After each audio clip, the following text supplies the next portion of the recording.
transformación.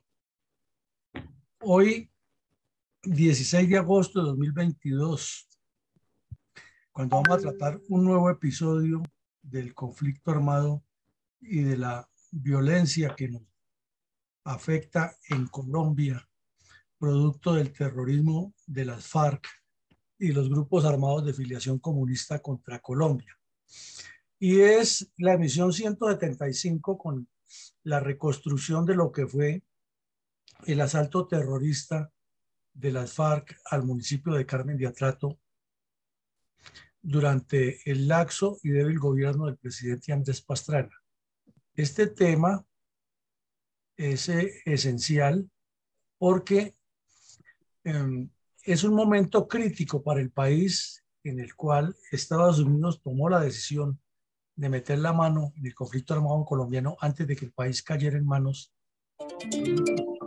comunistas, y las FARC, por su parte, incrementaron la presión para que se dialogara suspendiendo las acciones militares contra ellos y que les dejaran el terreno abierto para actuar en forma ¿Perdón?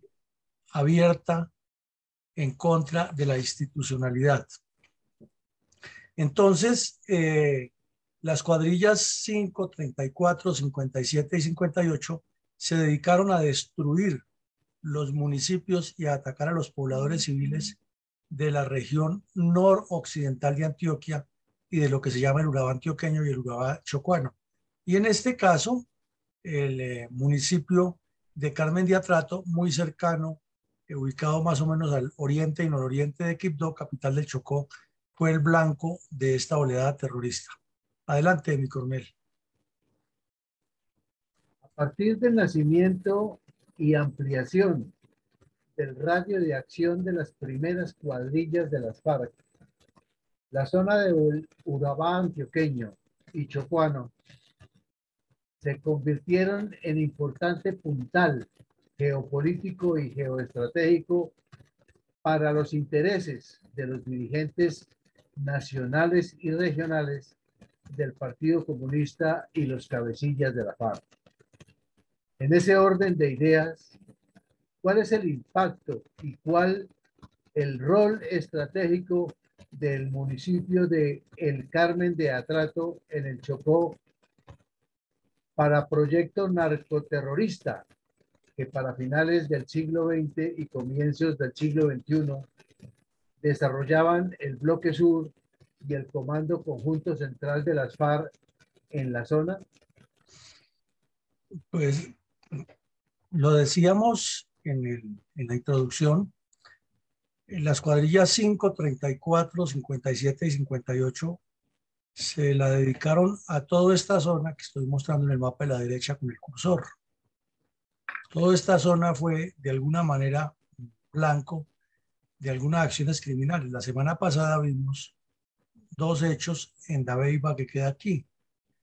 También vimos anteriormente en Mutatá, en Río Sucio, y en otros municipios del departamento de Antioquia y del Chocó y de Córdoba, porque también se aproximaron aquí a Tierra Alta, eh, o por el lado de Antioquia de CRT, de Turbo, corrijo, de Carepa, de Turbo, e inclusive en Valencia, en Córdoba, eran zonas donde era común encontrar acciones criminales de estos delincuentes de las FARC en esa época. Y para el caso específico, el municipio de Carmen del Atrato, lo vemos que está ubicado al, al suroriente del municipio de Quibdó, que tiene una figura como una C, y este municipio ocupa apenas una punta y limita al sur con Lloró y con Bagadó, que son dos municipios muy conocidos, y al oriente ya está limitando con el departamento de Antioquia. Aquí lo vemos en este sector, ubicado al oriente, del centro oriente del Chocó, y aquí vemos en el mapa en la izquierda que el departamento de Chocó ubica casi la mitad de la franja pacífica colombiana. Es un departamento alargado, es más o menos como un símil de lo que significa Chile para Sudamérica, que ocupa gran parte del territorio del continente. En el caso de Chocó, ocupa gran parte de la zona pacífica colombiana, lo cual indica que es un departamento demasiado rico en recursos marítimos y fluviales, pero demasiado pobre en administración y en desarrollo debido a la descomposición moral de quienes lo han administrado y han saqueado los recursos de ese departamento a dos manos sin interesarles el desarrollo de sus conciudadanos. Es uno de los departamentos más pobres de Colombia y más corruptas sus dirigencias frente al resto del país, y eso es mucho decir. En este departamento, como vemos en el mapa, está circundado por el oriente, por la estribación occidental de la cordillera occidental. Y ya más hacia el occidente, pues es una zona selvática con salida al mar y muchas ensenadas donde se pueden hacer pequeños puertos, pero completamente abandonadas y olvidadas y llenas hoy en día de narcotráfico y de tráfico de seres humanos y de otro tipo de delitos, y con todo un mar al frente para hacer una potencia no solo nacional sino mundial de explotación de recursos, completamente abandonada al arbitrio de la delincuencia y a que vengan los chinos a robarnos el pescado y pescadores de otros países, tanto de Centroamérica como de Sudamérica, que vienen aprovechando las huyendas de pesca y explotan nuestros recursos en las barbas del gobierno nacional y departamental, que están en otro enfoque frente a la realidad de este departamento. Y en el interior hay zonas mineras y al oriente del departamento hay zonas cafeteras de bastante importancia, como es el mismo municipio de Carmen de Atrato. Aquí vemos en este mapa una configuración geográfica del municipio de Carmen de Atrato y nos muestra exactamente la importancia que tiene por su configuración topográfica. Vemos que es un municipio completamente quebrado, que está atravesado de sur a norte o de norte a sur por las estribaciones de la cordillera, y que obviamente en la medida que si avanza hacia el oriente se encuentran más altas las tierras, pero que es un municipio de gran vocación agrícola y prácticamente el comportamiento de sus habitantes es más de antioqueños que de chocuanos. Y nos referimos porque en el Chocó la mayoría de la etnia, de la raza, o son afrodescendientes o son indígenas. Aquí hay mucho más colonización paisa y hay menos afrodescendientes y menos indígenas. Entonces, es un municipio que por su ubicación y por su composición etnográfica es más cercano al desarrollo de Antioquia, pero no se ha podido integrar fundamentalmente al desarrollo del Chocó, lastimosamente. Aquí vemos que al sur del municipio y al oriente del municipio están los farallones de Citará, que son una serie de hondonadas que van subiendo en la medida que se avanza hacia el suroriente, formando los farallones o la serranía del Citará, y que son los límites de esta región, de estos municipios, pero que por su configuración, como lo vemos aquí, bastantes pliegues, bastante bosque tropical y cada vez más altos y más complejos, son área y es importante para el desarrollo de los grupos criminales y su movimiento en el área.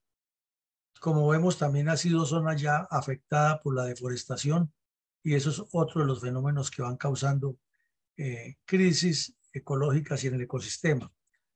Y aquí vemos una foto de lo que es el área urbana del municipio de Carmen de Atrato. Igual que en todos los municipios andinos de Colombia, construido de manera irregular con casas o edificaciones de buena formación de construcción, otras construidas irregularmente, y en la parte baja alcanzamos a ver algunos tugurios y construcciones en Guadua, en contraste con las construcciones en ladrillo que hay en la región. Y desde luego lo más sobresaliente, la capilla o la iglesia o el templo. Pero el riesgo de los deslizamientos y las avalanchas, igual que en todos los municipios de cordillera, porque como se nota aquí, ha sido completamente deforestado para ganadería y para otros cultivos, pero especialmente ganadería, porque no se ven cultivos de otra característica. Y esto pues va afectando los cursos hídricos y es lo que causa también a veces esas desbandadas de crecientes que ocurren y causan tragedias ambientales. Y aquí vemos varias características. Una, en la parte baja, esta se llama la vereda Guaduas, que es ubicada al oriente del municipio, de larguísima historia de violencia. Y como vemos por la foto, normalmente el cielo mantiene tapado por la formación topográfica y evita o impide mejor el apoyo helicoportado para tropas en caso de las operaciones, porque todo el tiempo los cerros están tapados, son por determinadas horas del día que está abierto. Aquí lo vemos también en esta foto de arriba. Y esta vereda ha sido blanco de varios ataques, tanto de la guerrilla como de los mal llamados paramilitares. Y hoy, esta foto es mucho más reciente, de 2019, conviven en esta región de manera increíble miembros que fueron de las guerrillas, miembros que fueron de las mal llamadas autodefensas paramilitares y miembros de la comunidad que fue víctima de ellos. Ahí están conviviendo. Es un ejemplo de convivencia, pero ha sido triste y dura la vida de estos campesinos en esta región. Eh, por otro lado, vemos que la carretera de acceso la ha mejorado un poco, pero es que las condiciones geográficas y morfológicas del terreno son bien difíciles y allá sí que ha ocurrido, lo que pasa es que se nos olvida, pero ha ocurrido muchas veces que los buses, que los vehículos se van a los ríos, se salen de la carretera por los deslizamientos y hay muchas fotos, puentes que se han destruido por las crecientes de las carreteras, pero en gran parte son por la deforestación y por la reacción de la naturaleza a todo el daño que se le ha causado. Esta es una quebradita que se ve así en verano o en tiempo seco, pero cuando se crece causa muchísimos daños en la región y hace parte de los terrenos que se deslizan, se taponan y entonces genera represamientos, y cuando se suelta todo eso, pues ya sabemos lo que ocurre con los deslizamientos de tierra. Entonces, a grandes rasgos, es un municipio que tiene características geológicas difíciles, que la tierra en algunos sectores es muy apta para la ganadería y la agricultura, pero que la deforestación la ha afectado. Y a esa deforestación vegetal se le suma la deforestación moral que ha causado los distintos grupos armados, porque allá se fortaleció el ELN un tiempo y de ahí nació otro grupo disidente que se llamó el Ejército Revolucionario Guevarista, con casi todos nativos de esta región, que terminó finalmente entregándose durante el gobierno del presidente Uribe, pero que causó mucho daño. Y por este sitio, como vimos por su ubicación geográfica, es punto de paso hacia Córdoba, hacia Antioquia, hacia el norte y el sur del Chocó y hacia el occidente en el Pacífico, y ha sido utilizado por las FARC como un epicentro de ida y regreso de sus cuadrillas y sus grupos criminales. Esa sería la explicación a grandes rasgos de lo que es la geopolítica y la geoestrategia de Carmen de Atrato, mi coronel. Mi coronel, ¿cómo describe Luis Carlos Bedoya, campesino y caficultor del Carmen de Atrato, el drama vivido en su vivienda los días 6 y 7 de agosto del año 2000, cuando los terroristas de las FARC atacaron a la policía en el área urbana? Bueno, y después asesinaron a 7 soldados.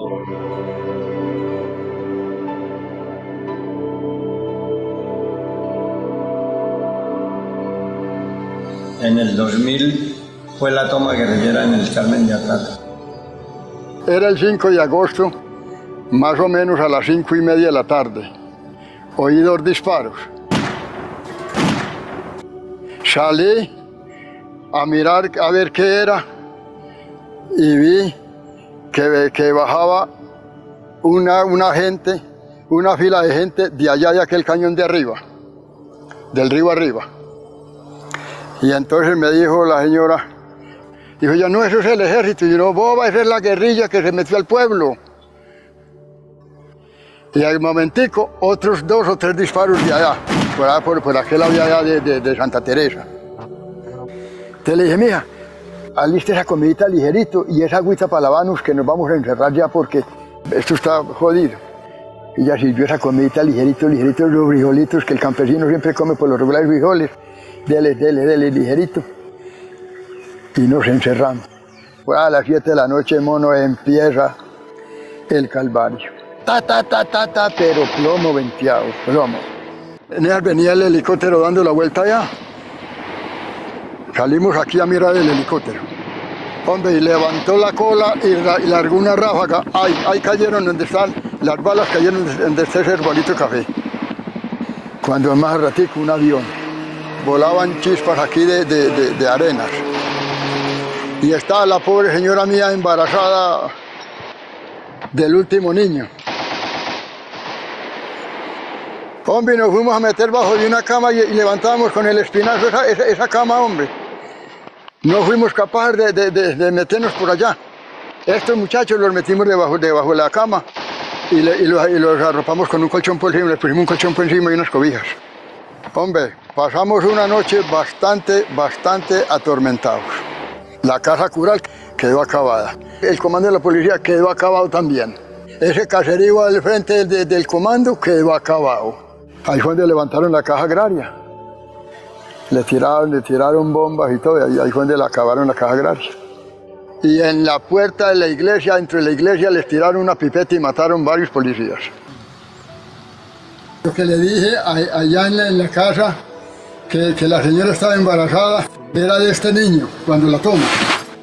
Que ligero nació. No, al susto no le pasó nada, que es que la vieja mía es tranquila. Manuel José Bedoya Fernández. Trabajo en la construcción. Lo mío es trabajar. Desde muy chiquito me ha gustado trabajar y mi papá me levantó. Desde muy chiquito me enseñó a trabajar. Me mantengo orgulloso de mis hijos tan trabajadores.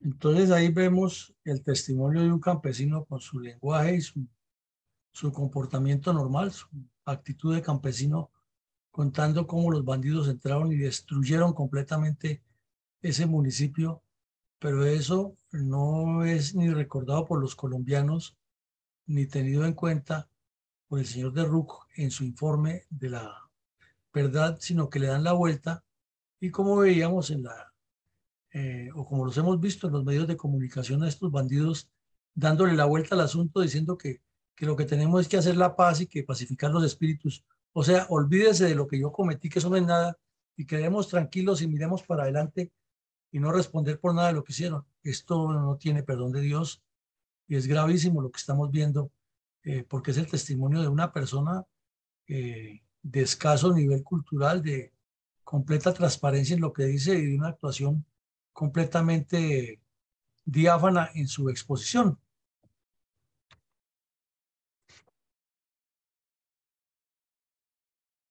Adelante, mi coronel. Mi coronel, ¿cuáles son los antecedentes estratégicos más resaltantes de este sangriento episodio de la historia de la agresión comunista armada de las FARC contra Colombia? Bueno, mi coronel, antes de esto, pues ocurrieron muchas cosas, muchos hechos lamentables y tristes relacionados con la violencia armada en Colombia. Y aquí vamos a resaltar algunos. Hubo una serie de masacres en Urabá cometidas por las FARC y por los mal llamados paramilitares contra la población civil en una lucha, en una pugna por imponerse a la fuerza y causar terror, zozobra y dominio a las comunidades.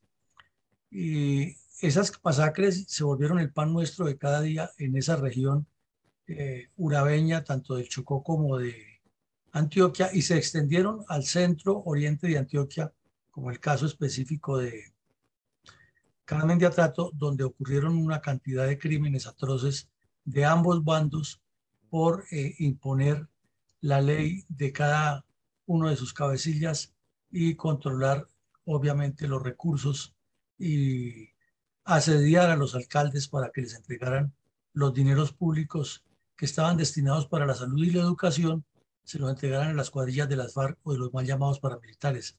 Ese es otro punto que no se menciona para nada en el informe de la verdad del señor de Ruf, y debería estar muy claro ese punto de que las FARC durante los años de la época del gobierno Pastrana sacaron corriendo a muchos alcaldes y además de eso le exigían a los tesoreros municipales que les entregaran de una vez una gran porción de lo que llegaba para salud y educación, y con eso financiaban sus cuadrillas terroristas y obviamente afectaban a los campesinos y a los pobladores de estos municipios, a quienes les robaban los recursos de su desarrollo socioeconómico.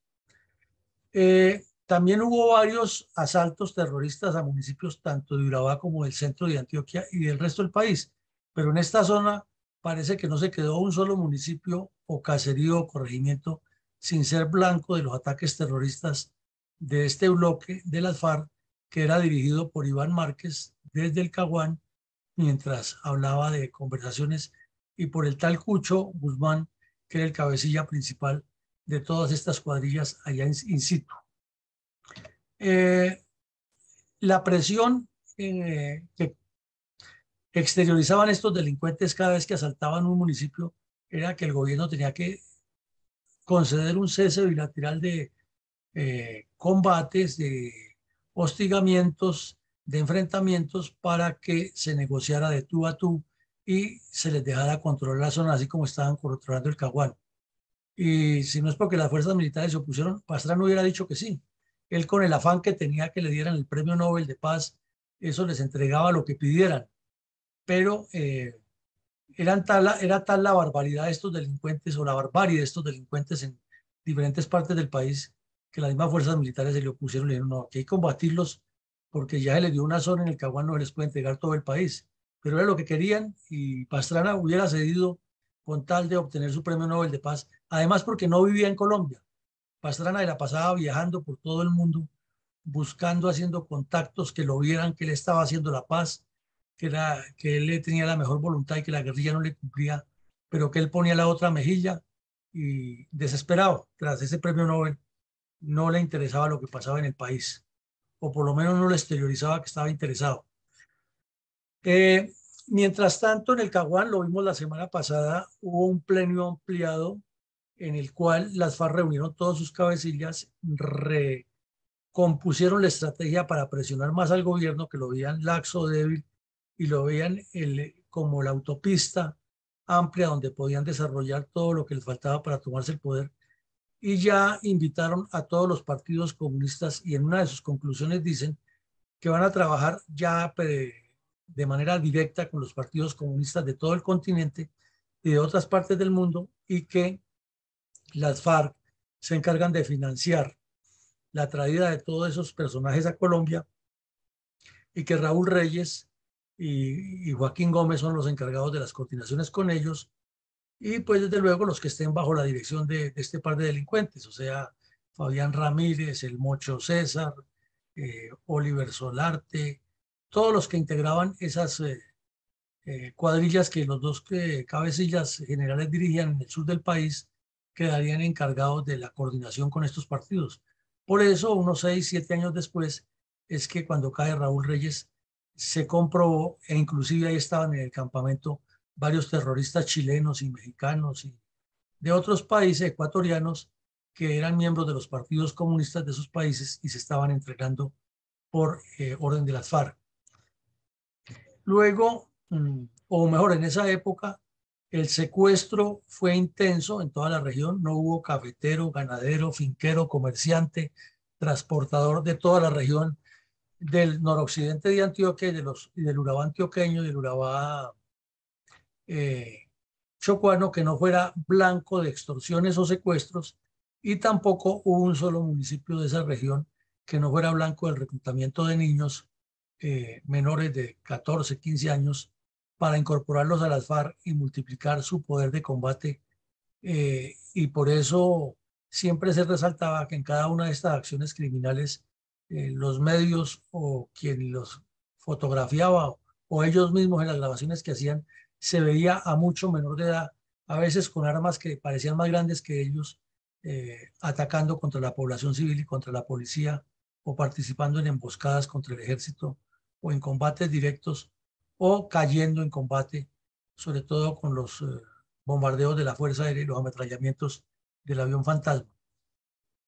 Otra característica era que eh, esa región, por su ubicación geográfica, salida al mar Atlántico, salida al mar Pacífico, engarce con el centro del país por la zona cafetera, engarce con Antioquia, engarce con Córdoba, engarce con el Valle, y reitero la salida a los dos mares, fue una zona que tomó bastante preponderancia en el crecimiento del narcotráfico, y desde luego el narcotráfico tuvo mucha incidencia en la guerra en esta región porque coadyuvó a financiar muchísimo a las cuadrillas que le causaron tanta zozobra y tanto dolor al pueblo colombiano en esa región del país. Y por la época ya se exteriorizaba la preocupación de Estados Unidos y la Unión Europea. Habían constituido una mesa de donantes, se había configurado el Plan Colombia dirigido por Estados Unidos e ideado y planeado por Estados Unidos, y se lo pusieron o se lo impusieron a Andrés Pastrana para que lo desarrollara, porque el país realmente estaba en una debilidad institucional marcada, y Pastrana no dejaba su afán del premio Nobel a costa de ese sacrificio de los colombianos. Como ven, estos son como unos antecedentes generales estratégicos de lo que pasaba en el país, pero al ir específicamente al sitio, pues ya sabemos que las FARC estaban moviéndose como pez en el agua por toda la región y tenían a la población aterrorizada. Además que había mucho habitante de las áreas urbanas que pertenecía o al Partido Comunista o a las redes de apoyo, y les ayudaba con información y con contactos y con nexos de las cuadrillas con las áreas urbanas, y les facilitaba los asaltos y los ataques criminales contra la población civil. Esos son los antecedentes, coronel. Mi coronel, diferentes medios de comunicación asistieron al Carmen de Atrato y publicaron impactantes testimonios escritos, fílmicos y fotográficos de esta sangrienta incursión terrorista de la FARC. ¿Podría ilustrarnos a toda la audiencia con parte de esos documentos para tener mejor evidencia de lo sucedido? Claro que sí, mi coronel. A continuación vamos a ver un video que es una compilación que hizo la alcaldía del Carmen de Atrato de distintos medios de comunicación que trataron ese problema, que lo compilaron, lo resumieron, lo articularon en un solo documento fílmico. Entonces habrá imágenes que son repetidas, habrá comentarios que son repetidos, pero nos parece que al final del video nos queda perfectamente claro qué fue lo que ocurrió, que se resume, como decía el campesino Bedoya, en el asalto criminal contra el municipio, luego la reacción de las fuerzas militares para apoyar a la policía, sangriento combate que afrontaron los policías y una emboscada atroz contra tropas del ejército, nuevamente contra la unidad, contra la cuarta brigada del general Herrera Verbel, que si ya llevaba 75 muertos, aquí le sumaron otros 7, son 82 en menos de 3 meses. Y lo que ocurrió después, que parece que en el bombardeo murieron 36 guerrilleros, pero es mejor escuchar a los campesinos, a las autoridades y a quienes tuvieron que ver, que repito, en algunos episodios del video, como es una compilación, se reiteran imágenes y nos da la claridad de lo que está pasando.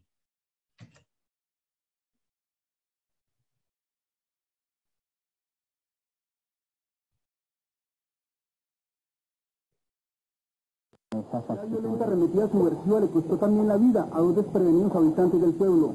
Completamente destruidos quedaron el comando de la policía, el banco agrario, la biblioteca municipal, la residencia del sacerdote, la parte posterior de la alcaldía y 2 viviendas aledañas al parque principal. Casi 18 horas después, el ejército llegó al casco urbano tras sostener intensos combates en las afueras del pueblo que causaron la muerte a 3 soldados y a por lo menos 10 subversivos. Mucha tristeza, mucha infamia, mucha ingratitud de esa gente tan de todo. El templo tutelar de esta población tampoco se salvó de los embates de la guerra. Sus columnas, imágenes y vitrales fueron perforados por aquellos que persisten en apagar el sueño de la paz.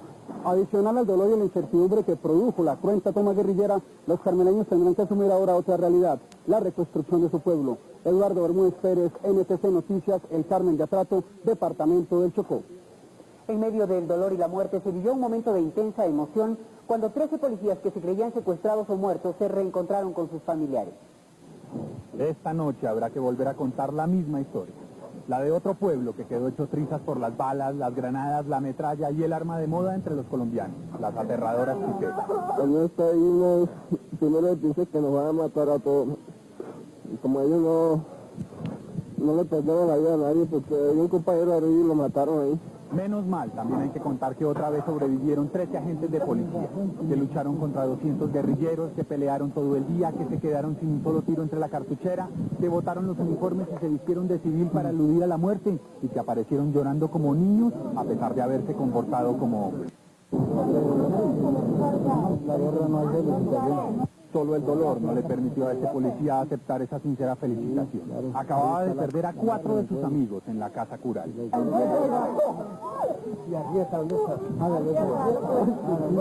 ¡Curro mató a la Pérez!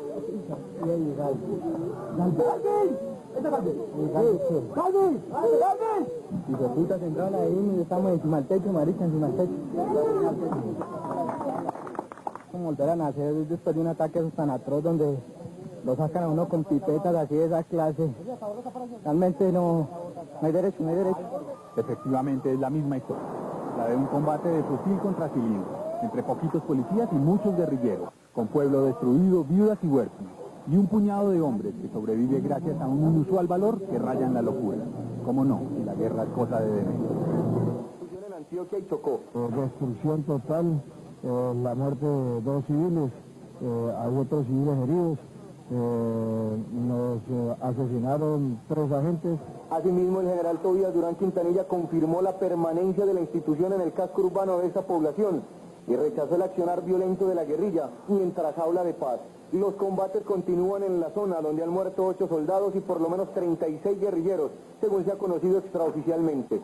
En las próximas horas el ejército espera recuperar los cuerpos de los militares caídos.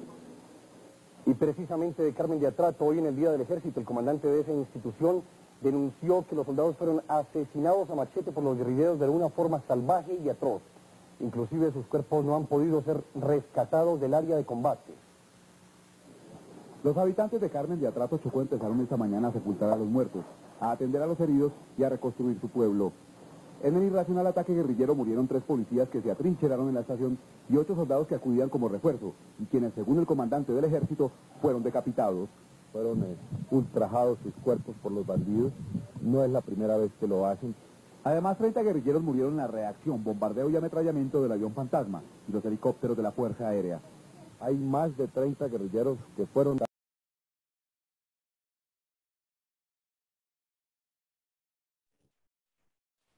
Coronel. Seguimos, mi coronel tiene el micrófono cerrado. Ya, pero vuelvo y pongo es que se cayó Zoom, no sé por qué. ¿Qué pasó? Sí, está molestando, mi coronel. A mí también se me cayó. Taberna por los guerrilleros quienes prohibieron el consumo exagerado de licor. Tampoco Pastor Rincón, uno de los fundadores del Carmen, a quien aplastó un cilindro de gas que paradójicamente nunca explotó. La total reconstrucción del pueblo vale más de 1.000 millones de pesos y muchos de sus habitantes se preguntan esta noche si vale la pena, pues las FARC prometieron volver muy pronto. Esta tarde el ejército desmanteló 3 campamentos del Frente José María Córdoba de las FARC, desde donde los guerrilleros salieron a tomarse el Carmen del Atrato. Luego de 3 horas de combate contra guerrilleros de las FARC, el ejército desmanteló hoy los campamentos, desde los cuales ese grupo insurgente lanzó el asalto a Carmen de Atrato. Los campamentos estaban ubicados en la vereda Murruscal, en la Beiba Urabá, donde 3 guerrilleros murieron. Más de 25.000 cartuchos para fusil, canecas repletas de explosivos y una central de comunicaciones fueron decomisadas por las tropas. A esta hora continúan los combates en el Cañón de la Llorona, donde estarían cercados unos 400 guerrilleros de los frentes, 4, 34 y 57 de las FARC. En los próximos días se prohibiría la fabricación y distribución. De este lugar salieron los guerrilleros que atacaron la población de Carmen de Atrato en el Chocó. El campamento está ubicado en un sitio conocido como el Cañón de la Llorona, que queda en el Urabá antioqueño. Durante la operación militar adelantada por la Brigada 17, el ejército encontró fusiles, munición y un grupo de guerrilleros que custodiaba el sitio. 3 de los insurgentes fueron abatidos mientras otro fue capturado. Los demás guerrilleros habían abandonado el sitio hace 3 días cuando se movilizaron a la zona donde ocurrió la toma, en la que mutilaron y decapitaron a los soldados que intentaron evitar el ataque. Fueron soldados que efectivamente fueron decapitados y fueron ultrajados sus cuerpos por los bandidos. Las operaciones contra los guerrilleros que atacaron Carmen de Atrato continuarán en los departamentos de Antioquia y Chocó. 53 niños de la comunidad cristiana que se encuentran. La hizo hoy el comandante del ejército. Fueron soldados que efectivamente fueron decapitados y fueron ultrajados sus cuerpos por los bandidos. No es la primera vez que lo hacen. El comandante del ejército también dijo que el despiadado ataque de la guerrilla a Carmen de Atrato Chocó fue solo una muestra de que las FARC están acorraladas por la ayuda de los Estados Unidos y de Europa en la lucha contra la subversión y el narcotráfico. Yo veo a estos grupos de bandidos de la FARC contra la pared, los veo acosados por la acción de la comunidad internacional y de los mismos colombianos. Del pueblo en ruinas fueron evacuados los policías que sobrevivieron, los cadáveres de los que murieron y las pocas armas que quedaron bajo los escombros. Quedó nuevamente instalado puesto de policía y se llevó a cabo un relevo de este personal. En Carmen de Atrato quedaron solo los restos de un pueblo que intenta sostenerse para no dejar olvidar que allí murieron 2 campesinos, 4 policías y 8 soldados durante un feroz ataque de las FARC que duró 24 horas. Un niño de 3 años fue grave.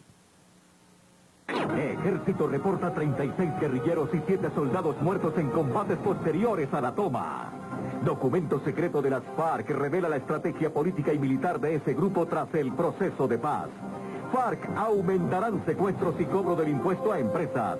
Buscarían cese al fuego para ganar posiciones. Desde el Caguán, vocero de las FARC habla del documento. Arauca estará 5 días... De Atrato, población del Chocó, solo hay desolación y tristeza. En 15 horas de ataque, las FARC cambiaron la vida del pueblo. 4 policías y 2 civiles murieron en el ataque. Nuestro corresponsal llegó esta mañana a la población cuando todavía la guerrilla se encontraba en el casco urbano. A esta hora ya tropas del ejército tienen el control de la población. Los combates se trasladaron a la zona rural y el ejército reporta la muerte de más de 30 guerrilleros. La incursión de más de 300 hombres del bloque José María Córdoba de las FARC terminó esta tarde con este desolador panorama.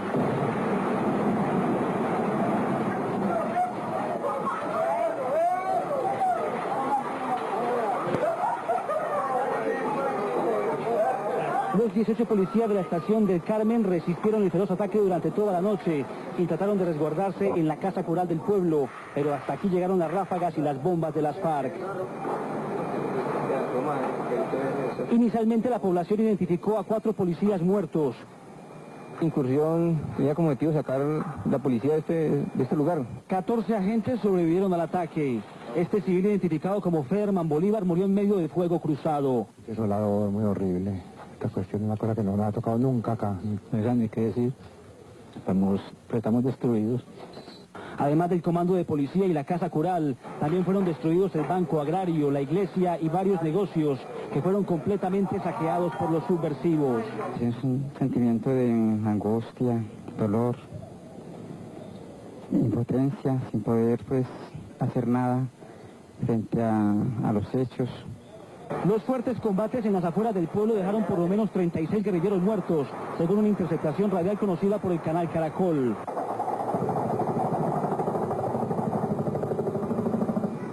Con el apoyo de la Fuerza Aérea, el ejército intenta a esta hora retomar el control del pueblo. El ejército sigue rondando la zona, mientras que el control de la cabecera municipal sigue a cargo del Frente José María Córdoba de las FARC.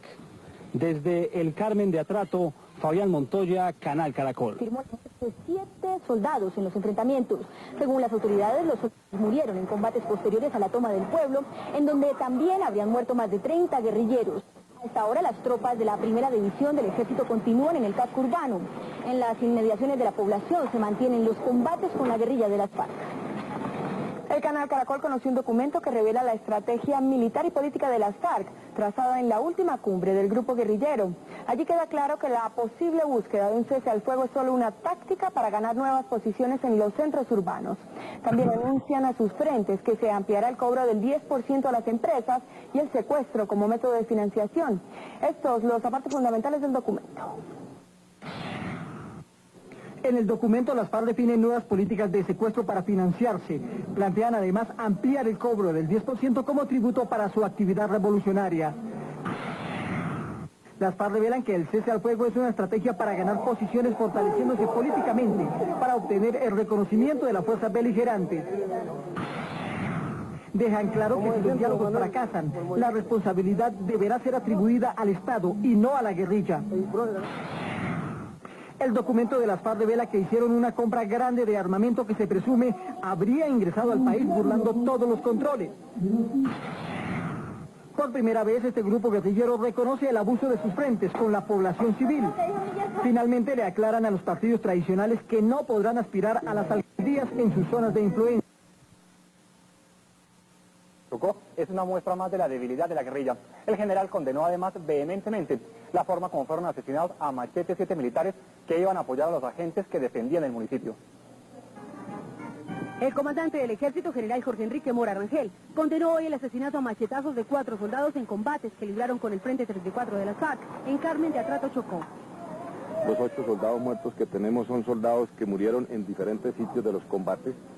Fueron soldados que efectivamente fueron decapitados y fueron ultrajados sus cuerpos por los bandidos. No es la primera vez que lo hacen.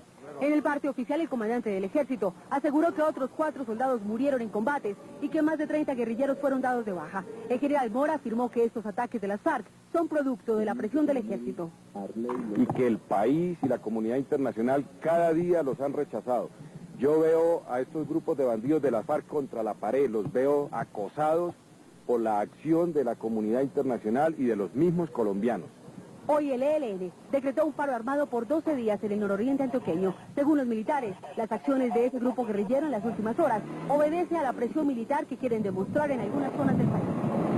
Más de 40 horas de combates continuos mantienen el ejército y el Frente 57 de la FARC que se tomó a Carmen de Atrato, Chocó.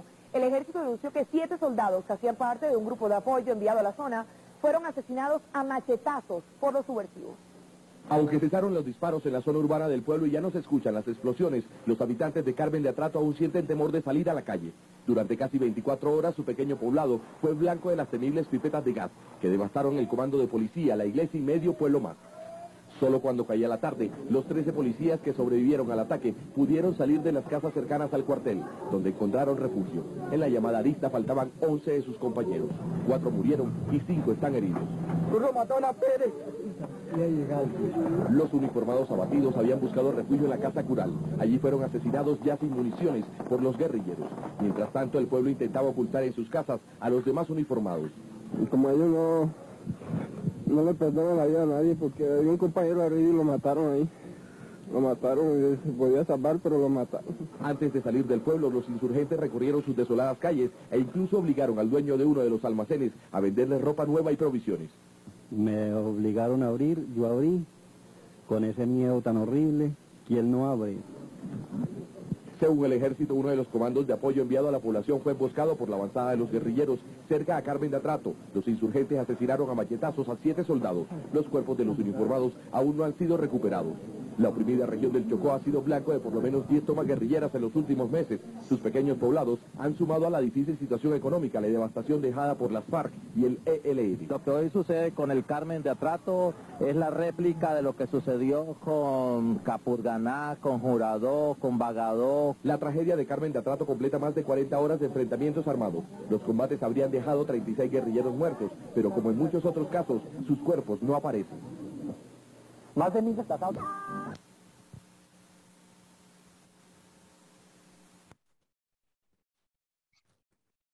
Bueno, entonces ahí vimos el video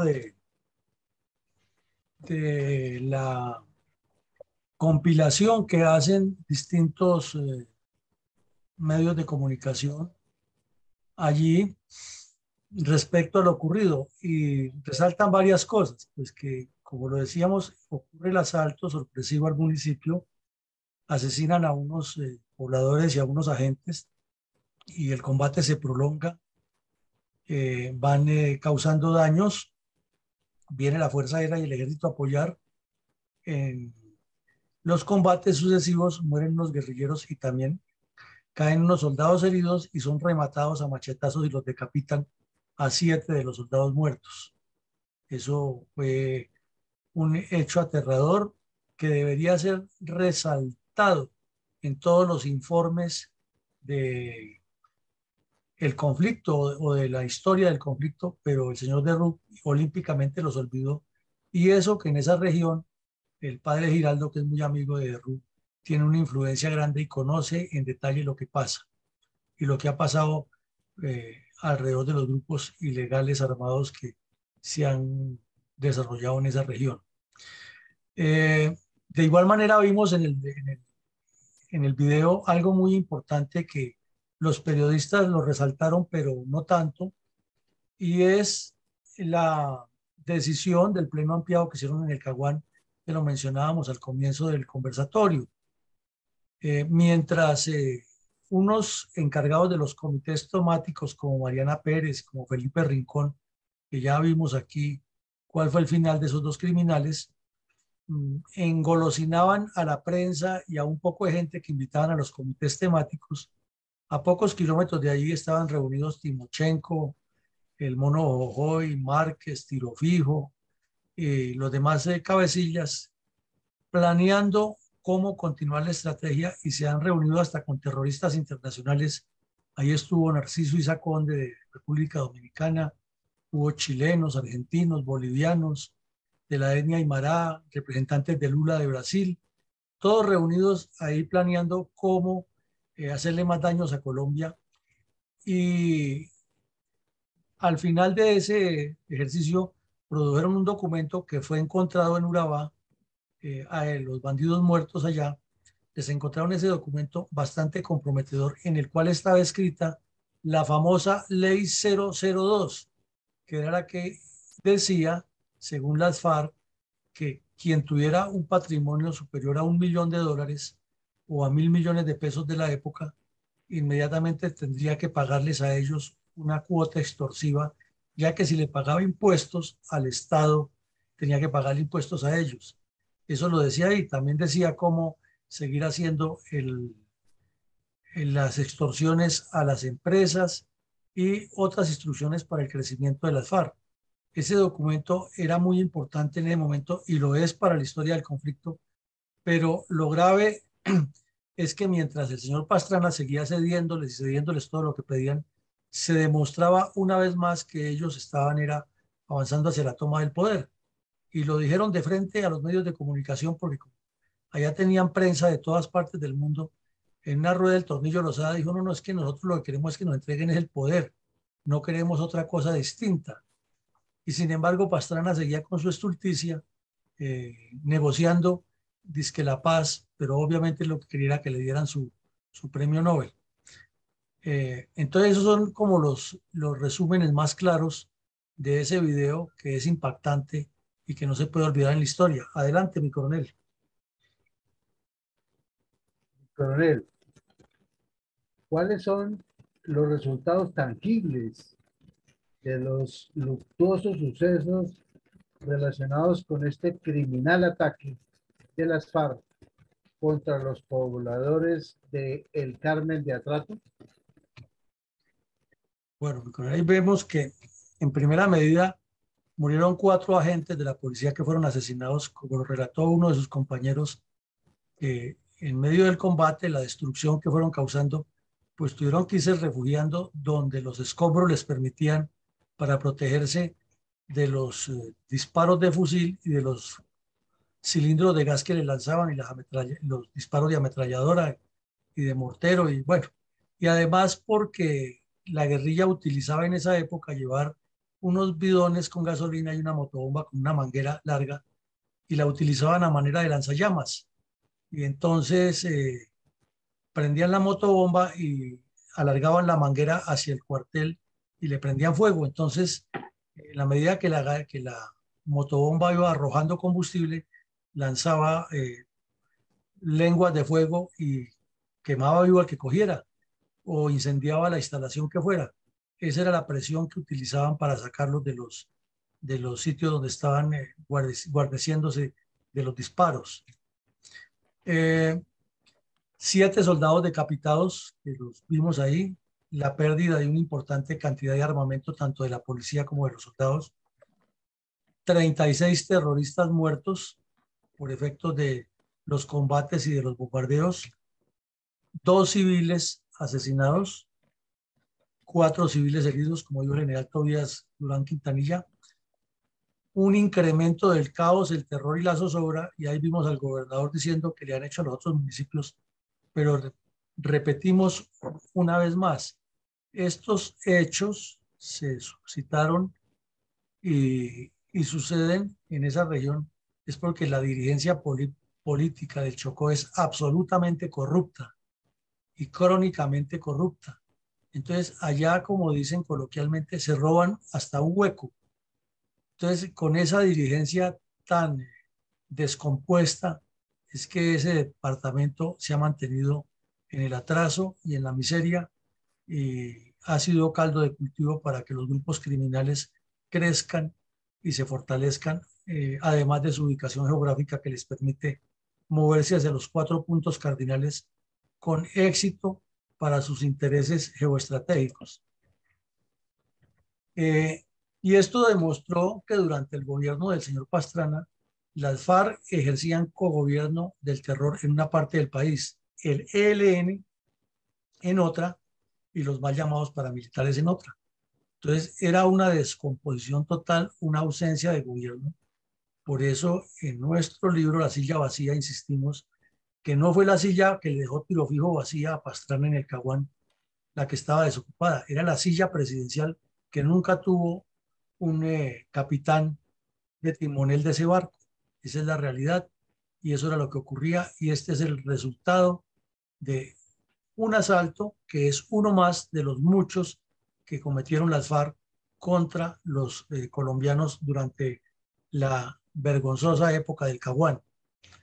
Y desde luego quedó demostrado que el Estado colombiano, bajo la dirección del señor Pastrana, no tenía la más mínima idea estratégica para contrarrestar a las FARC. Pero lo que es peor, que la historia siempre deja los elementos para juicio y análisis. Ahí lo vimos clarito, que los periodistas lo presentaron, es que las FARC estaban diciendo en su documento que lo que tenían que avanzar era hacia la toma del poder y sin embargo, años después, el general Mora fue a Cuba, él era el comandante, a él fue que le entregaron ese documento y llegó allá y se le olvidó todo eso y se convirtió en parte del problema, ya que firmó y aceptó todo lo que los bandidos le estaban imponiendo a sabiendas de que él conocía exactamente cuál era el pensamiento de las FARC y cómo era que negociaban y que él había sentido en carne viva la muerte de sus soldados precisamente por esos engaños que hacían y sin embargo en Cuba se le olvidó todo eso y se convirtió en un convidado de piedra más de los enviados del señor Pastel, del señor Santos. Entonces, la historia habla, los hechos hablan y no los podemos ocultar. Y por eso hay que mencionar con nombre propio a quienes hicieron parte del problema y no de la solución. Adelante, mi coronel. Mi coronel, ¿cómo se sintetiza el profundo desengaño que acompaña a los habitantes del Carmen de Atrato cuando en búsqueda de la verdad y la reparación por la crueldad de los hechos asistieron al supuesto acto de remordimiento y arrepentimiento de las FARC para pedir el perdón en abril del 2022. Bueno, mi coronel, durante todo ese tiempo, desde el 2000 hasta el 22, fueron casi 21 años, 22 años, en que fueron casi 22 años, 21, en que las FARC nunca dijeron la verdad, al contrario, le echaron la culpa de que eso había ocurrido porque había paramilitares en la región, que era que las autoridades los conestaban y que ellos lo que han hecho era un ataque en defensa del pueblo. Pero naturalmente las víctimas, los que perdieron sus casas, los que perdieron familiares, los que vivieron esa zozobra, los que tuvieron los hijos pequeños creciendo en medio de esa oleada de terror, pues jamás podían aceptar eso. Y se organizó la comunidad y organizaron un comité de víctimas, desafortunadamente infiltrado también por los comunistas, y estuvieron todo ese tiempo reclamando lo que ocurría. Y aquí tenemos la frase de Froilán Zapata, un habitante de la región, que decía: uno siempre les carga la culpa a los guerrilleros, a los que apretaban los fusiles, a los que vivían uniformados, pero también hubo civiles involucrados que financiaban, que daban dedo, entre paréntesis señalaban, que hacían la inteligencia, y esos no se reinsertaron. Este señor coincide perfectamente con lo que hemos dicho nosotros en este espacio reiteradamente. Las FARC nunca dijeron en Cuba, y el general Mora y el señor de la calle que estaban allá tampoco les exigieron nunca que entregaran precisamente a estos señores que menciona aquí el señor Zapata, a las milicias bolivarianas, al Partido Comunista Clandestino y al Movimiento Bolivariano Clandestino, que son los que cumplían esas funciones. Financiaban, daban, señalaban, hacían inteligencia, y esos no se reinsertaron. Eso es muy cierto, y lo dice un campesino que no tiene ninguna formación académica, pero que vivió la tragedia del conflicto. Y agrega: las heridas siguen abiertas y cierto silencio es peligroso. Es mejor vomitar los sapos a tiempo. Nos toca decirnos la verdad y reconocerlas. Pero alguien que sigue en eso, que tiene una gran culpa, se sigue camuflando, no funciona. Entonces, ¿qué está diciendo el señor ahí? Que la gente sigue guardando ese mal recuerdo de lo que ocurrió, que los que estaban, como dicen los campesinos antioqueños, una palabra muy común entre ellos, estaban cooperados con la guerrilla, no se entregaron, no los entregó tampoco la guerrilla, que siguen en las mismas, y que entonces la violencia se recicla. Y esto se lo dijo en la cara el señor Froilán Zapata a estos bandidos de las FARC, a este que está en la foto, que era guerrillero de cabecilla de escuadra, y fue ese día a reconocer que ellos habían cometido ese crimen, y que bueno, que ya estaban ahí, que no volvía a pasar. Entonces esta señora, que es una de las víctimas, la engatusan ahí para la foto, y lo que ocurre siempre con ellos, dándole publicidad a ver si todo el mundo le dice que sí. Pero el campesino Froilán Zapata les dijo en la cara a este sujeto, le dijo eso, lo que acabamos de leer. Entonces, así las FARC reconozcan responsabilidades en lo que hicieron, pero sin que hayan pagado cárcel y sin que hayan reparado a las víctimas. Ahí está el problema latente, y el campesino se lo dijo en términos muy concretos: no están aquí respondiendo los que les servían de cómplices, y al contrario siguen camuflados haciendo daños. Entonces, otra realidad de ese pacto farsantos, y otra realidad que el señor de Rú ignora olímpicamente en su informe. Mi coronel, pasados 21 años de estos hechos, ¿qué reflexiones estratégicas nos podría aportar respecto a este doloroso hecho? Pues la realidad, como lo vemos, como ocurrió, sin exageraciones, debido a la debilidad de carácter del señor Pastrana y a la falta de previsión estratégica y de comprensión estratégica del problema, no es exagerado afirmar que las FARC asumieron la iniciativa política, táctica y estratégica en Urabá y en el noroccidente de Antioquia.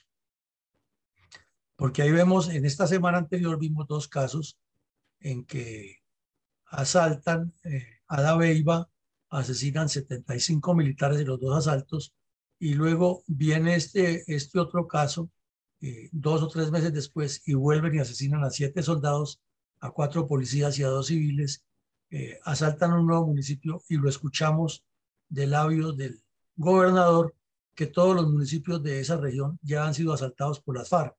Entonces no se puede tapar el sol con un dedo, sino deducir que las FARC tenían la iniciativa política, táctica, estratégica en esa región y estaban causando zozobra e imponiéndose a la brava.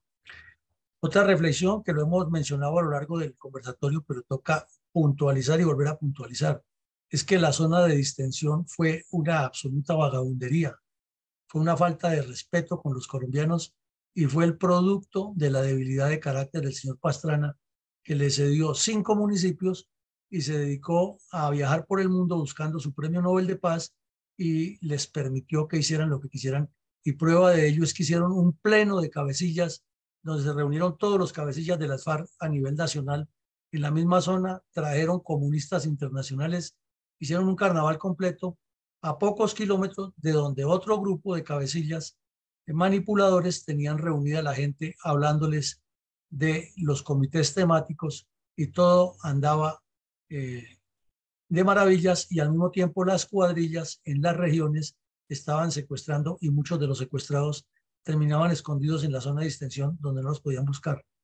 Esa parte de la historia no la cuenta el señor de Ruc, y somos muy insistentes en cuestionar este informe, porque es que ahí es donde está la realidad de lo que nos pasó y lo que no se cuenta ni lo que se dice, y por eso se desvirtúa la historia que ahora quieren llevarle a los niños de los colegios y las escuelas que no han nacido en esa época, ni tienen idea de lo que pasó, cuál fue la realidad de lo que hicieron estos criminales. Es evidente que así como decapitaron los soldados y como escuchamos ya que le prendían candela a los cuarteles y destruían los municipios, actuaban con sevicia y llevaban una intencionalidad de contundencia destructora. Tampoco se menciona eso en el informe de la Comisión de la Verdad, ni en los documentos de historia que se han ido elaborando. Y si esto no se revive y se pone de primer plano en documentos serios, pues va a quedar en el olvido, y finalmente van a terminar siendo las FARC unos ángeles salvadores del país, y las fuerzas militares y de policía los responsables de todo este daño, porque los políticos son como los gatos, ellos caen parados y siempre saldrán indemnes mediante la manipulación y los contubernios con los que le hicieron daño al país. La justicia absolutamente ineficiente, porque si no es porque las fuerzas militares y la policía les envían la documentación, la fiscalía y los juzgados nunca profundizan en las investigaciones más allá de lo que les puedan suministrar las fuerzas del orden respecto a estos criminales. Entonces, si no se les pasa información, simplemente dejan el expediente abierto, pero no desarrollan ninguna tarea atinente a esclarecer qué más pasó ni a buscar a los responsables.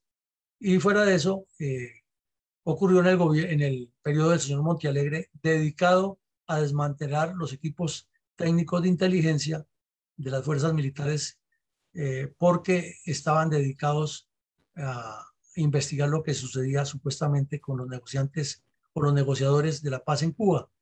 Pero entonces, ¿cómo quiere la fiscalía sustanciarse si las fuerzas militares no tienen los elementos para hacer esta investigación o esta averiguación técnica? Entonces, como un contrasentido, y el CTI funciona de maravillas con sus equipos según la fiscalía, pero si las fuerzas militares y la policía no le pasan información, tampoco es que ellos se esfuercen por buscarla más allá de lo que pasa en estos casos específicos de crímenes de las FARC. Y de remate, el señor Montealegre, cuando estaba de fiscal, dijo que eso era imposible, que ya investigar todo lo que han hecho las FARC no se podía, que tocaba era buscar una justicia, como en efecto ocurrió con la JEP, donde ellos fueran voluntariamente a contar. Entonces vemos que la justicia fue ineficiente durante muchísimos años, y recordamos casos vergonzosos de este periodo en el que había un fiscal de apellido Osorio, Luis Camilo Osorio, exactamente el nombre, que hasta un brujo tuvo allá de asesor para investigar lo que ocurría. Otra reflexión que nos deja esto es que las FARC impusieron un cogobierno del terror en todo el país y que al mismo tiempo los mal llamados paramilitares ejercían el terror también en otras regiones y los helenos en otra parte del país y el narcotráfico en otro.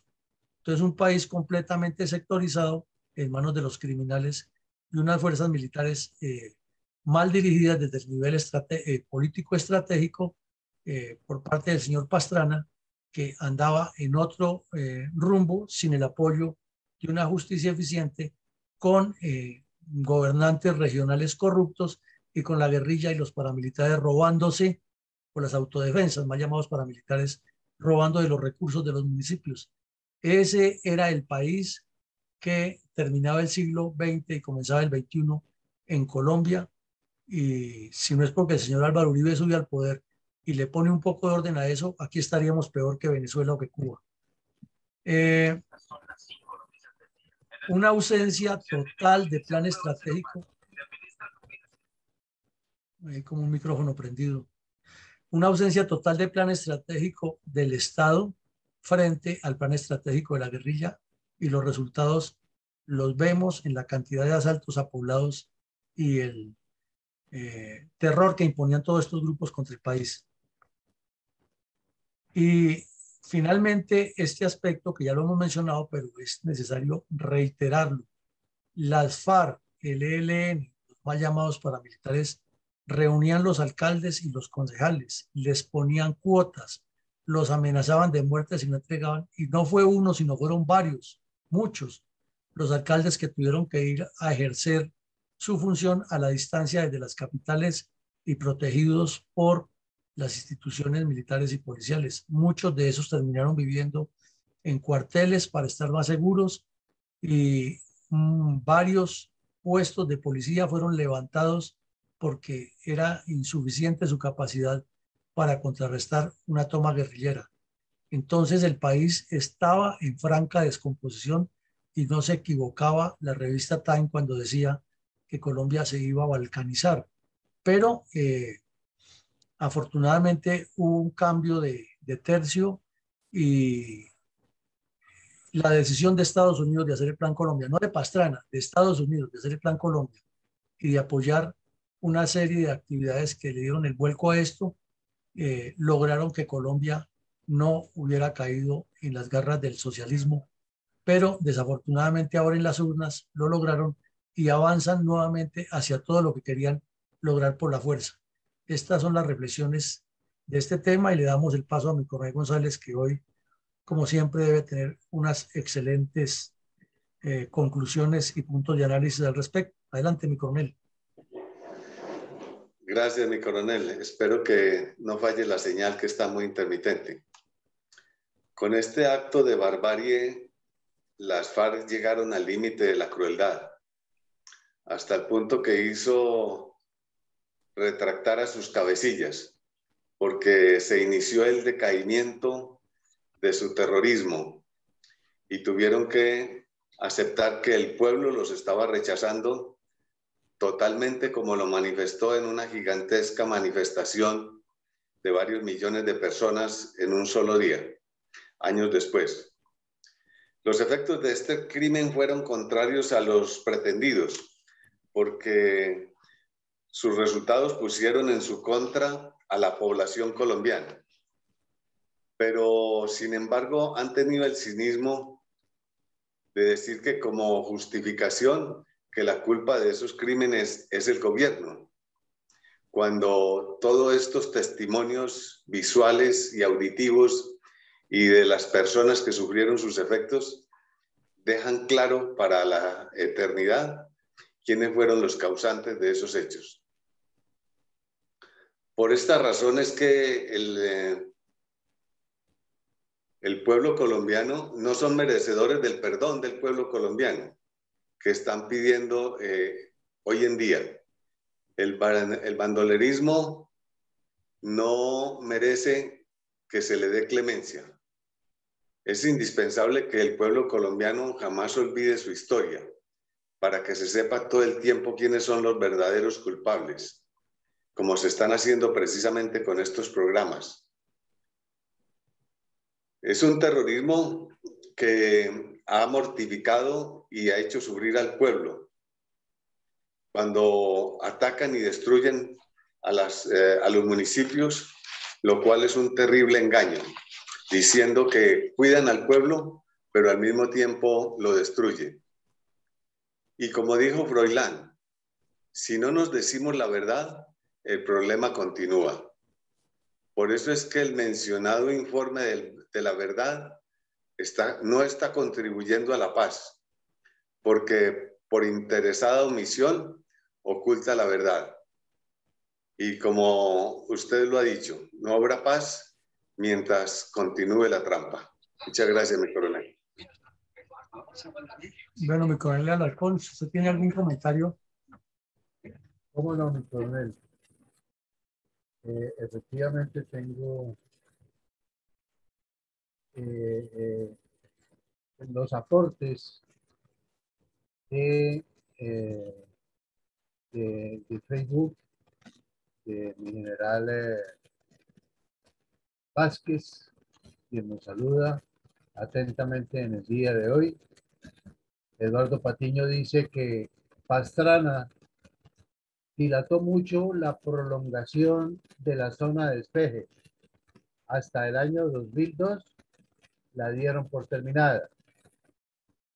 Otro comentario dice lo siguiente: cada vez que analizamos esta narrativa histórica de las comunistas acciones terroristas de las FARC, más incentivamos la necesidad de no olvidar estos delitos de lesa humanidad, especialmente cuando informes como los de Rux y disque de la Comisión de la Verdad los omite.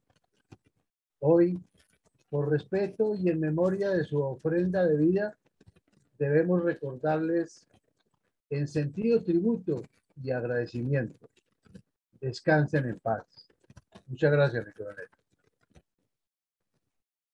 Muchas gracias, mi coronel. Entonces, para el cierre de esta jornada tenemos nuestro saludo institucional, invitándolos a todos muy cordialmente a que nos acompañen esta noche, que estaremos analizando en la sala virtual de la Fundación Excelencia, Liderazgo y Transformación la incidencia de las decisiones del señor Petro frente a los nuevos mandos de las fuerzas militares y los anuncios populistas que ha hecho acerca de los hechos de sangre que usualmente ocurren en Colombia por culpa, desde luego, de los malos gobernantes y de las políticas erradas que se han tenido en el manejo del país. Y mañana por la mañana tendremos otro evento interesante en la memoria histórica, que es la reconstrucción de la operación Gato Negro contra el Negro Acacio y la captura del delincuente brasileño Fernando Vieira Mar, alias Fernandinho. El agradecimiento, como siempre, a Café Don Manolo, que nos permite estos espacios, y invitarlos a todos a que consuman una buena taza de Café Don Manolo y visiten la página web www.cafedonmanolo.com. Entonces los dejamos con nuestro mensaje institucional y les deseamos a todos un feliz día y que Dios nos siga bendiciendo.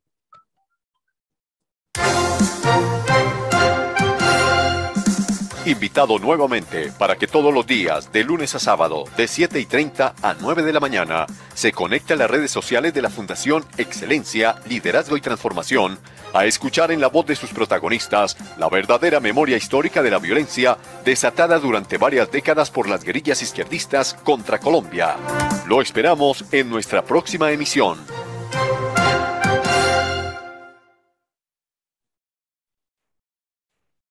Bueno, mi coronel, entonces les